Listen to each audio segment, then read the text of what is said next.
Hi అండి, అందరికీ నమస్తే. ఈరోజైతే మనం సేమియా ఉప్మా తయారు చేసుకుందామని ఫిక్స్ అయిపోయి బండి పెట్టేసేసి కొంచెం ఆయిల్ వేసుకొని కొన్ని పోపు దినుసులు అయితే వేసుకున్నాను, పల్లీలు వేసుకున్నాను. ఇంకా పోపు గింజలు లేవని చెప్పేసి నేను పెసరపప్పు, ఎండుమిర్చి, క్యాషూ నట్స్, ఉల్లిపాయ ముక్కలు, పచ్చిమిరపకాయ ముక్కలు అన్నీ అలా వేసుకొని కొద్దిగా స్పెషల్గా ఉంటుందని మామిడికాయని తురిమి వేసుకున్నాను. చాలా చాలా టేస్టీగా ఉంటుంది. ఇలా మీరు ట్రై చేయండి. కొంచెం సాల్ట్ వేసుకొని అలా ఇలా ఒకసారి గీరా గీరా తిప్పేసేయండి. కొంచెం మగ్గిందనుకున్నాక వాటర్ పోసేసుకోండి, అంతే.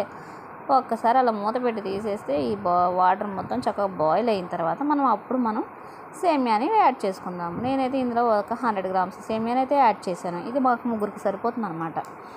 సో ఇప్పుడు సేమియాని వేసేసుకొని చక్కగా అలా ఇలా తిప్పేసేసి మళ్ళీ మూత అయితే పెట్టేసుకోండి. అలా మూత పెట్టేసుకున్న తర్వాత ఓవరాల్గా ఒక 8 మినిట్స్ కుక్ అవుతుంది అనమాట. అలా కుక్ అవుతూ దగ్గరికి వచ్చేసిన తర్వాత ఒక్కసారి అయితే అలా ఓపెన్ చేసి చూడండి. వావ్, భలే అరోమా కదండి. కరివేపాకులు కూడా వేసాను, నేను మీకు చూపించానో లేదో కట్ అయిపోయినట్టుంది. సో ఇప్పుడు మనకి ఏమీ టేస్ట్ ఉప్మా అయితే రెడీ. నా వీడియోస్ని మీరు ఇంతవరకు తీసుకొచ్చారు కాబట్టి మీ అందరికీ నా మనస్ఫూర్తిగా మీ అందరికీ థ్యాంక్ యూ సో మచ్. ఇంతకీ నా వీడియో మీకు నచ్చినట్లయితే సబ్స్క్రైబ్ చేసుకోకపోతే సబ్స్క్రైబ్ చేసుకోండి.